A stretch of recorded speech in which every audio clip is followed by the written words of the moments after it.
C'est la musique en Disney.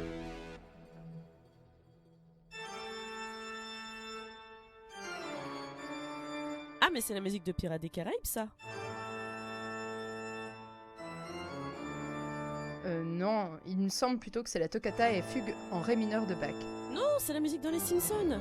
Non, vraiment, je suis sûre que c'est la toccata. Ah mais non. Tu te souviens du jeu vidéo Dark Castle? Mais c'est ça en fait. Non mais t'es con, tu le fais exprès, je te dis que c'est la toccata.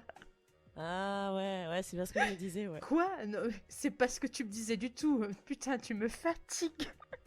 Mais bon, en soi, tu soulèves un point intéressant. Bien que Bach n'ait pas été populaire à son époque aujourd'hui, sa musique paraît partout. Mais celle-là en particulier, elle fait tellement dark. C'est vrai qu'elle accompagne parfaitement des scènes dramatiques. Mais pourtant, une toccata, c'est pas tellement fait pour accompagner ce genre de scène. Parce que, le savais-tu? Ça vient du verbe toucher en italien, et ce sont des pièces pour clavier qui sont faites pour se faire la main avant de passer aux choses sérieuses. Ouhou, tu fais un peu trop la méline pour une meuf qui n'avait pas reconnu la musique de base, hein.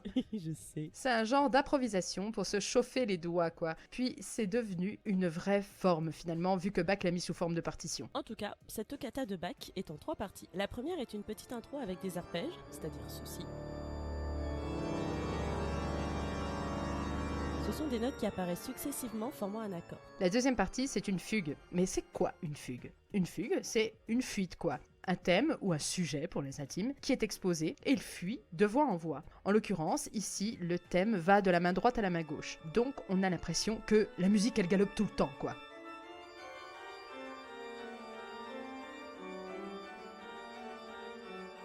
Comme tu peux le deviner, la fugue, c'est le truc le plus difficile à composer.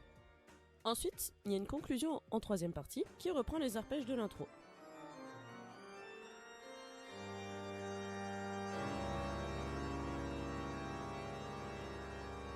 Bach a composé cette toccata, il avait une petite vingtaine d'années, mais anecdote du siècle, certaines personnes pensent que ce n'est pas lui qui l'a composé, mais un certain Peter Kellner, voire à son élève Johannes Rinkt, Rink, bref, parce que c'est grâce à lui que nous avons la copie la plus ancienne. On vous conseille d'aller écouter cette pièce dans son entièreté si vous ne l'avez jamais fait, parce qu'elle est vraiment magnifique et que ça en vaut le détour.